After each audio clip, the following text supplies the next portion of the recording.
ರಾಜ್ಯದಲ್ಲಿ ಮತ್ತೊಂದು ಜಲಾಶಯಕ್ಕೆ ಈಗ ಕಂಟಕ ಎದುರಾಗಿದೆ. ತುಂಗಭದ್ರಾ ಅಣೆಕಟ್ಟು ಗೇಟ್ ಬಳಿಕ ಮತ್ತೊಂದು ಡ್ಯಾಂ ಈಗ ಡೇಂಜರ್ ಅನ್ನುವಂತ ಪರಿಸ್ಥಿತಿಯಲ್ಲಿದೆ.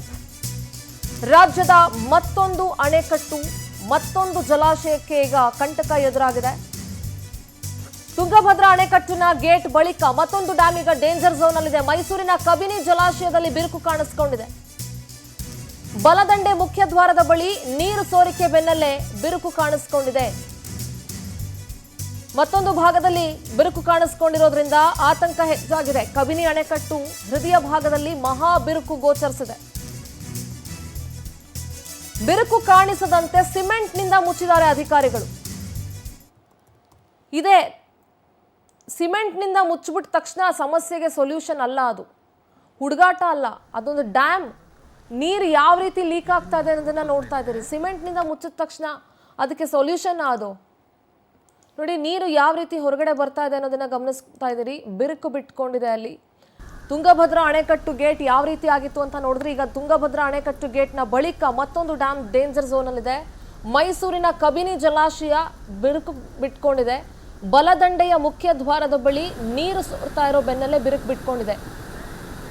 ಇನ್ನು ಮತ್ತೊಂದು ಭಾಗದಲ್ಲಿ ಬಿರುಕು ಕಾಣಿಸ್ಕೊಂಡಿರೋದ್ರಿಂದ ಆತಂಕ ಇದೆ. ಕಬಿನಿ ಅಣೆಕಟ್ಟೆಯ ಹೃದಯ ಭಾಗದಲ್ಲಿ ಮಹಾ ಬಿರುಕು ಗೋಚರ ಆಗಿದೆ. ಬಿರುಕು ಕಾಣಿಸದಂತೆ ಸಿಮೆಂಟ್ನಿಂದ ಮುಚ್ಚಿದ್ದಾರೆ ಅಧಿಕಾರಿಗಳು.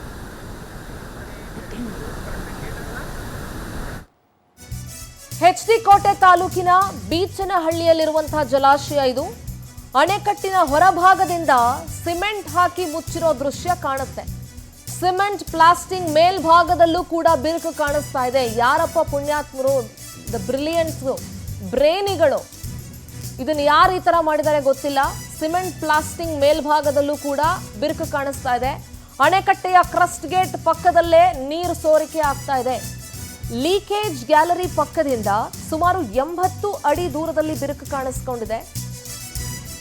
ವ್ಯವಸ್ಥಿತವಾಗಿ ಬಿರುಕು ಸರಿಪಡಿಸದೆ ಅಧಿಕಾರಿಗಳು ದಿವ್ಯ ನಿರ್ಲಕ್ಷ್ಯ ವಹಿಸಿದ್ದಾರೆ. ಇದು ಯಾವುದೋ ನಲ್ಲಿ ಟ್ಯಾಪ್ ಅಲ್ಲ, ನೀವು ಸಿಮೆಂಟ್ ಹಾಕ್ಬಿಟ್ಟು ವೈಟ್ ಸಿಮೆಂಟ್ ಹಾಕ್ಬಿಟ್ಟು ಮುಚ್ತೀವಿ, ಇನ್ನೊಂದು ಸಿಮೆಂಟ್ ಹಾಕ್ಬಿಟ್ಟು ಮುಚ್ತೀವಿ ಅನ್ನೋದಕ್ಕೆ. ಅಧಿಕಾರಿಗಳ ನಿರ್ಲಕ್ಷ್ಯ ಸರಿಪಡಿಸದೇ ಇದ್ರೆ ದೊಡ್ಡ ಮಟ್ಟದ ಅನಾಹುತ ಆಗುತ್ತೆ. ಈಗ ಮಳೆ ಬೇರೆ ಸಿಕ್ಕಾಪಟ್ಟೆ ಬರ್ತಾ ಇದೆ. ಬಹುತೇಕ ಡ್ಯಾಮ್ ಭರ್ತಿ ಆಗ್ತಾ ಇದೆ. ಸಿಮೆಂಟ್ ಹಾಕ್ಬಿಟ್ಟು ಮುಚ್ಚಕ್ಕೆ ಇದು ಯಾವುದೋ ಮನೆಯಲ್ಲಿ ನಲ್ಲಿ ಟ್ಯಾಪ್ ಅಲ್ಲ. ಸಿಮೆಂಟ್ ಹಾಕ್ಬಿಟ್ಟು ಮುಚ್ಚೋದು ಅಂತ ಅಂದ್ರೆ ಏನ್ರಿ ಅರ್ಥ? ಪ್ಲಾಸ್ಟಿಂಗ್ ಮಾಡಿರೋದ್ರ ಮೇಲೂ ಕೂಡ ಮತ್ತೆ ಬಿರುಕು ಕಾಣಿಸ್ಕೊಂಡಿದೆ. ನೀರು ಲೀಕ್ ಆಗ್ತಾನೆ ಇದೆ ಅಲ್ಲಿಂದ. ಇಷ್ಟು ದಿವ್ಯ ನಿರ್ಲಕ್ಷ್ಯ ವಹಿಸಿದ್ರೆ ಏನಂತ ಹೇಳಬೇಕು? ಏನು ಹುಡುಗಾಟದ ವಿಚಾರನಾ ಇದು? ತುಂಗಭದ್ರಾ ಅಣೆಕಟ್ಟು ಲಾಸ್ಟ್ ಟೈಮ್ ಅದರ ಒಂದು ಗೇಟ್ ನಂಬರ್ 6 or 5 ಆ ಗೇಟ್ ನಂಬರ್ ಹತ್ರ ಬಿರುಕು ಕಾಣಿಸ್ಕೊಂಡಾಗ ಎಷ್ಟು ಅದನ್ನ ಯಾವ ರೀತಿ ಸರಿಪಡಿಸಿದ್ರು. ಒಳಭಾಗದಿಂದ ಸಿಮೆಂಟ್ ಹಾಕಿ ಮುಚ್ಚಿರೋದು ಕಾಣುತ್ತೆ. ಅಣೆಕಟ್ಟಿನ ಕ್ರಸ್ಟ್ ಗೇಟ್ ಪಕ್ಕದಲ್ಲೇ ಸೋರಿಕೆ ಆಗ್ತಾ ಇದೆ.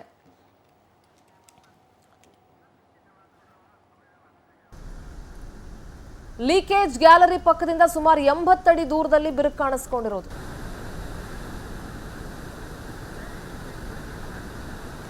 ಇಷ್ಟೆಲ್ಲ ಆಗ್ತಿದ್ರು ಕೂಡ ಸ್ವಲ್ಪನೂ ಕೇರ್ ಮಾಡದೆ ಏನೋ ಒಂದು ಸಿಮೆಂಟ್ ಹಾಕ್ಬಿಟ್ಟು ಮುಚ್ಚಿಬಿಟ್ವಿ, ಪ್ಲಾಸ್ಟಿಂಗ್ ಮಾಡ್ಬಿಟ್ವಿ ಅಂತ ಅನ್ನೋದಕ್ಕೆ ಇದೇನು ಗೋಡೆ ನೀರು ಸೋರುತ್ತಲ್ಲ ಹಂಗ? ಅಥವಾ ಮನೇಲೋ ಯಾವುದೋ ಅಂಗಡಿಲೋ ನಲ್ಲಿ ಟ್ಯಾಪ್ಗೆ ನೀವು ದಾರ ಹಾಕಿ ಕಟ್ಬಿಟ್ಟು ವೈಟ್ ಸಿಮೆಂಟ್ ಪ್ಲಾಸ್ಟಿಂಗ್ ಮಾಡ್ತಿರಲ್ಲ ಹಂಗ? ಇದು ಹುಡುಗಾಟ ಆಡಕ್ಕೆ ಹೊರಟಿದ್ದೀರಿ ನೀವು ಅಷ್ಟೇನೆ. ನಾಳೆ ದಿವಸ ಏನೋ ಆದಾಗ 5-10 ಲಕ್ಷ ಬಿಸಾಕ್ಬಿಟ್ಟು ನಾವು ಸಾಂತ್ವನ ಹೇಳಿದ್ವಿ, ಕಾಂಪನ್ಸೇಷನ್ ಕೊಟ್ವಿ, ಮತ್ತೊಂದು ಮಾಡಿದ್ವಿ, ಆಗಲ್ಲ. ನೋ. ನಮ್ಮ ಮೈಸೂರು ಪ್ರತಿನಿಧಿ ಪ್ರೇಮ್ ನೇರ ಸಂಪರ್ಕದಲ್ಲಿ ಜಾಯ್ನ್ ಆಗ್ತಾ ಇದ್ದಾರೆ. ಪ್ರೇಮ್, ತುಂಗಭದ್ರಾ ಅಣೆಕಟ್ಟಿನ ಪರಿಸ್ಥಿತಿ ಹೇಗಾಗಿತ್ತು ಅನ್ನೋದನ್ನ ನೋಡಿದ್ವಿ. ಈಗ ಕಬಿನಿಯಲ್ಲಿ ಬಿರುಕು ಕಾಣಿಸ್ಕೊಂಡಿರೋದು, ಕಬಿನಿ ಈ ಅಣೆಕಟ್ಟು ಏನಿದೆ ಇದರಲ್ಲಿ ಬಿರುಕು ಕಾಣಿಸ್ಕೊಂಡಿರೋದು, ಇದನ್ನ ಅಂದ್ರೆ ಏನು ಲೆಕ್ಕನೇ ಇಲ್ಲ ಅನ್ನೋ ತರ ಜಸ್ಟ್ ಸಿಮೆಂಟ್ ಹಾಕಿ ಮುಚ್ಚಿಬಿಟ್ವಿ ನಾವು ಅಂತ ಅನ್ಕೊಂಡು ಸುಮ್ಮನೆ ಇದ್ದಾರೆ ಅಂತಂದ್ರೆ ಎಷ್ಟು ನೆಗ್ಲಿಜೆನ್ಸ್ ಮಾಡ್ತಾ ಇದಾರಲ್ವಾ?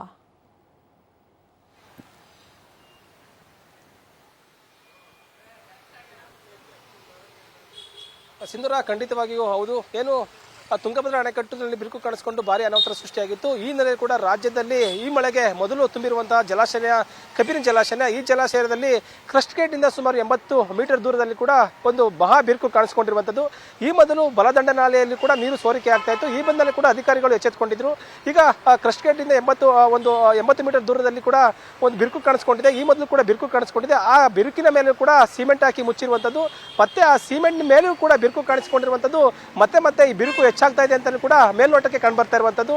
ಇದೇನಾದ್ರೂ ಕೂಡ ಬಿರುಕು ಕಾಣಿಸ್ಕೊಂಡಂತಹ ಸಂದರ್ಭದಲ್ಲಿ ಗೇಟ್ಗಳಲ್ಲಿ ಕೂಡ ಏನಾದ್ರೂ ಸಮಸ್ಯೆ ಉಂಟಾದ್ರೆ ಅಂತ ಸಂದರ್ಭದಲ್ಲಿ ಕೂಡ ಕೆಳಭಾಗದಲ್ಲಿರುವಂತಹ ನದಿ ಪಾತ್ರದಲ್ಲಿರುವಂತಹ ಒಂದು ನದಿಗಳಾಗಿರ್ಬೋದು ಮತ್ತೆ ಗ್ರಾಮಗಳಾಗಿರ್ಬೋದು ಎಲ್ಲರೂ ಕೂಡ ಸಂಕಷ್ಟಕ್ಕೆ ಸಿಲುಕುವಂತ ಪರಿಸ್ಥಿತಿ ಎದುರಾಗುತ್ತೆ. ಈಗಾಗಲೇ ಕೂಡ ಬಲದಂಡ ನಾಲೆಯಲ್ಲಿ ಕೂಡ ನೀರು ಸೋರಿಕೆ ಆಗ್ತಾ ಇತ್ತು, ಆಗ ಎಚ್ಚೆತ್ತುಕೊಂಡಿದ್ರು ಅಧಿಕಾರಿಗಳು. ಆದ್ರೆ ಈಗ ಏನು ಆ ಕ್ರಸ್ಟ್ ಗೇಟ್ ಬಳಿ ಕೂಡ ಒಂದು ಬಿರುಕು ಕಾಣಿಸಿಕೊಂಡಿರುವಂತ ಹಿನ್ನೆಲೆ ಕೂಡ ಅಧಿಕಾರಿಗಳು ಯಾಕೆ ನಿರ್ಲಕ್ಷ್ಯವನ್ನು ವಹಿಸಿದ್ದಾರೆ ಎಂಬುದು ಕೂಡ ಒಂದು ರೈತರ ಒಂದು ಸ್ಥಳೀಯರ ಆರೋಪವಾಗಿರುವಂತದ್ದು. ಅಂದ್ರೆ ರಾಜ್ಯದ ಪ್ರಮುಖ ಅಣೆಕಟ್ಟು ಅಂದ್ರೆ ಮೈಸೂರು ನಗರಕ್ಕೆ ಮತ್ತೆ ನಂಜನಗೂಡು ಭಾಗದಲ್ಲಿ ಏನಿದೆ, ಈ ಭಾಗದ ಜನರು ಕೂಡ ಹಲವಾರು ರೈತರು ಈ ನದಿಯನ್ನು ನಂಬಿಕೊಂಡು ವಾಸವನ್ನ ಮಾಡ್ತಿದ್ದಾರೆ. ಮತ್ತೆ ಹಲವಾರು ಕೃಷಿ ಭೂಮಿ ಕೂಡ ಇದು ನೆರವಾಗಿರುವಂತದ್ದು. ಇದೇನಾದ್ರೂ ಕೂಡ ಬಿರುಕು ಕಾಣಿಸ್ಕೊಂಡು ಕೂಡ ಡ್ಯಾಮ್ ನಲ್ಲಿ ಏನಾದ್ರೂ ಕೂಡ ಸಮಸ್ಯೆ ಆದ್ರೆ ಹಲವಾರು ರೈತರ ಬದುಕು ಮೂರ ಬಟ್ಟೆ ಆಗುತ್ತೆ. ಅಲ್ಲಿರುವಂತಹ ಬೆಳೆಗಳಾಗಿರ್ಬೋದು ಮತ್ತೆ ಕುಡಿಯುವ ನೀರಿನ ಆಸರೆ ಆಗಿರ್ಬೋದು ಎಲ್ಲವೂ ಕೂಡ ನಷ್ಟ ಆಗುತ್ತೆ.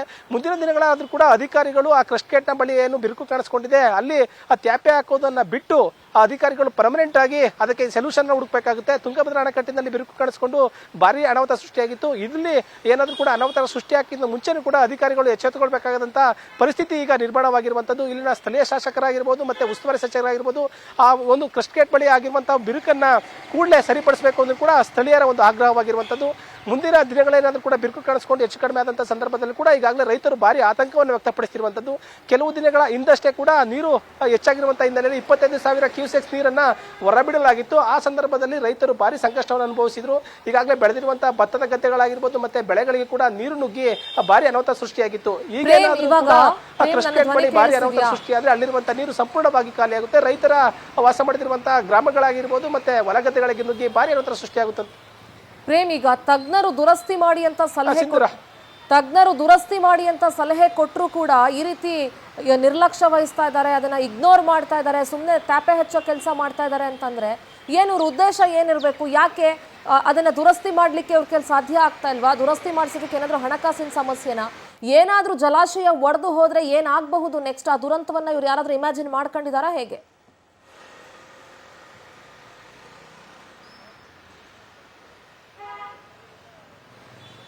ಖಂಡಿತವಾಗಿಯೂ ಸಿಂಧೂರ, ಏನು ಕೂಡ ಈ ಮೊದಲು ಕೂಡ ಸ್ಥಳದಲ್ಲಿ ಕೂಡ ಬಿರುಕು ಕಾಣಿಸ್ಕೊಂಡಿರುವಂತದ್ದು ಗೋಚರವಾಗ್ತಾ ಇದೆ. ಆ ಬಿರುಕು ಕಾಣಿಸಿಕೊಂಡಿರುವಂತ ಮೇಲೆಯೇ ಅಧಿಕಾರಿಗಳು ನಿರ್ಲಕ್ಷ್ಯವನ್ನು ವಹಿಸಿ ತೇಪೆ ಹಾಕುವಂತ ಕೆಲಸವನ್ನ ಮಾಡಿದ್ದಾರೆ. ಆ ಗಾರಿ ಹಾಕಿರುವಂತ ಗಾರಿಯ ಮೇಲೂ ಕೂಡ ಮತ್ತೆ ಬಿರುಕು ಕಾಣಿಸ್ಕೊಂಡಿದೆ. ಇದನ್ನ ನೋಡ್ತಾ ಇದ್ರೆ ಮೇಲ್ನೋಟಕ್ಕೆ ಮತ್ತೆ ಬಿರುಕು ಕಾಣಿಸ್ಕೊಳ್ತಾ ಇದೆ. ಅಂದ್ರೆ ಗಾರಿ ಹಾಕಿದ್ರ ಮೇಲೆ ಕೂಡ ಬಿರುಕು ಕಾಣಿಸಿಕೊಂಡ ಹಿನ್ನೆಲೆಯಲ್ಲಿ ಕೂಡ ಮತ್ತೆ ಬಿರುಕು ಜಾಸ್ತಿ ಆಗ್ತಾ ಇದೆ.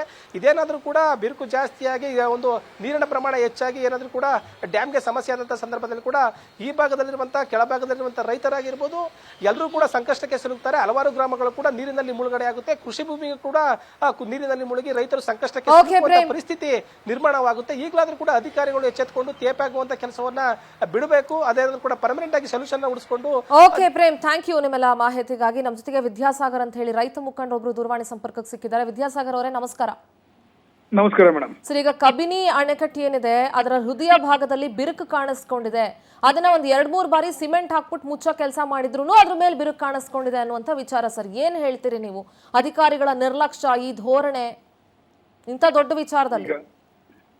ರಾಜ್ಯದ ಅರ್ಧದಷ್ಟು ಜಲಾಶಯಗಳು 1 ಶತಮಾನಕ್ಕೂ ಹೆಚ್ಚು ಆಯುಸನ್ನ ಕಳೆದಿರೋಂಥದ್ದು ಈಗ ನೋಡ್ಬೋದು ಮೇಡಮ್. ಅದೇ ನಿಟ್ಟಿನಲ್ಲಿ ಕಬಿನಿ ಜಲಾಶಯನೂ ಕೂಡ ಬಹಳ ಹಳೆ ಅಣೆಕಟ್ಟೆ. ಹೌದು. ಕಳೆದ ಬಾರಿನೂ ಕೂಡ ಇದಕ್ಕೆ ಸಂಬಂಧಪಟ್ಟಂಗೆ ಎಲ್ಲಾ ಮಾಧ್ಯಮಗಳಲ್ಲಿ ಮತ್ತೆ ನಿಮ್ಮ ದೃಶ್ಯ ಮಾಧ್ಯಮಗಳಲ್ಲೂ ಕೂಡ ವರದಿಯಾಗಿತ್ತು. ಅಧಿಕಾರಿಗಳು ಅದನ್ನ ತೇಪೆ ಹೆಚ್ಚ ಅಂತ ಕೆಲಸನ ಮಾಡಿದ್ರು. ಅಲ್ಲಿ ನಾವು CC ಕ್ಯಾಮ್ರಾ ಹಾಕಿದೀವಿ, ಅದಕ್ಕೆ ಅಬ್ಸರ್ವೇಷನ್ ಇಟ್ಟಿದೀವಿ ಅಂತೆಲ್ಲ ಮಾಹಿತಿ ಕೊಟ್ಟಿದ್ರು. ಜಲಾಶಯಗಳನ್ನ ಸಂರಕ್ಷಣೆ ಮಾಡೋ ವಿಚಾರದಲ್ಲಿ ಮತ್ತೆ ಅದನ್ನ ಮೇಂಟೆನೆನ್ಸ್ ಮಾಡೋ ವಿಚಾರದಲ್ಲಿ ಅಧಿಕಾರಿಗಳು ಪದೇ ಇಡುತ್ತಾ ಇರೋಂಥದ್ದು. ಮತ್ತೆ ನೀರಾವರಿ ಇಲಾಖಾ ಅಧಿಕಾರಿಗಳೇನವ್ರೆ, ಇವರು ಜಗಜ್ಜಾಹೀರಾಗಿರೋಂಥ ವಿಚಾರ ಏನಪ್ಪಾ ಅಂದ್ರೆ, ಅವರು ರೈತರ ಸಮಸ್ಯೆಗಳಿಗೆ ಮತ್ತೆ ಅಣೆಕಟ್ಟೆಯ ಹಿತದೃಷ್ಟಿಯಿಂದ ಏನಾದ್ರು ಕ್ರಮ ತಗೋಬೇಕು ಅನ್ನೋ ವಿಚಾರದಲ್ಲಿ ಹಿಂದೆ ಅವರು. ಇನ್ ಬೇರೆ ವಿಚಾರಕ್ಕಾದ್ರೆ ಬಹಳ ಮುಂದೆ ಇರ್ತಾರೆ.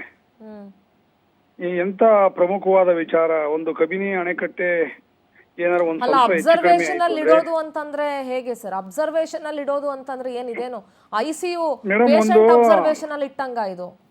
ಹಂಗೆ ಒಂದು CC ಕ್ಯಾಮ್ರಾ ಹಾಕ್ಬಿಟ್ಟು ಏನೋ ಮಾಡ್ಬಿಟ್ಟಿದೀನಿ ಅನ್ನೋ ಮಟ್ಟಕ್ಕೆ ಹೇಳ್ಕೊಳ್ಳೋಂತ ಸಣ್ಣತನದ ಅಧಿಕಾರಿಗಳು ಇವತ್ತು ನಮ್ಮ ಮುಂದಿರೋ ಅಂತದ್ದು. ಒಂದು ಕಬಿನಿ ಅಣೆಕಟ್ಟೆ ಇಂಗ್ಲಿಷ್ ಕಾಲದಲ್ಲಿ ಆಗಿರೋಂಥದ್ದು ಅಣೆಕಟ್ಟೆ ಇದು. ಈ ಅಣೆಕಟ್ಟೆಯಿಂದ ಲಕ್ಷಾಂತರ ಎಕರೆ ನೀರಾವರಿ ಆಯ್ತದೆ. ನಂಜನಗೂಡು ಒಂದ್ರಲ್ಲಿ 56,000 ಎಕರೆ ಪ್ರದೇಶದಲ್ಲಿ ಭತ್ತ ಬೆಳೀತಾರೆ ಇದೊಂದು ಅಣೆಕಟ್ಟೆ ನಂಬ್ಕೊಂಡು, ನಂಜನಗೂಡು ತಾಲೂಕು ಒಂದರಲ್ಲಿ.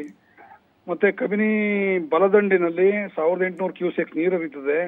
1.5 ಲಕ್ಷ ಎಕರೆ ನೀರಾವರಿ ಆಯ್ತದೆ. ಸಾಕಷ್ಟು ಹಳ್ಳಿಗಳಿಗೆ ಮತ್ತು ಪಟ್ಟಣಗಳಿಗೆ ಇದೇ ಮೂಲ, ಈ ಅಣೆಕಟ್ಟೆಯಿಂದನೇ ನೀರು ಒದಗಿಸ್ತಾ ಇರೋಂಥದ್ದು. ಬೆಂಗಳೂರಿನ ಅರ್ಧ ಭಾಗಕ್ಕೆ, ಮೈಸೂರಿನ ಅರ್ಧ ಭಾಗಕ್ಕೆ ಕಬಿನಿ ಜಲಾಶಯದಿಂದ ನೀರು ಬರೋ ಅಂಥದ್ದು. ಇವೆಲ್ಲನೂ ಇಟ್ಕೊಂಡು ಅದ್ರ ಬಗ್ಗೆ ಈ ಕೂಡಲೇ ಕ್ರಮ ಆಗಬೇಕು. ಮತ್ತೆ ಏನು ಬಿರುಕು ಬಿಡ್ತಾ ಇದೆ, ಇದ್ರ ಬಗ್ಗೆ ಏನು ಅಧಿಕಾರಿಗಳ ನಿರ್ಲಕ್ಷ್ಯ ಧೋರಣೆ ಇದೆ, ಅದನ್ನ ನಾವು ತೀವ್ರವಾಗಿ ಖಂಡನೆ ಮಾಡ್ತೀವಿ.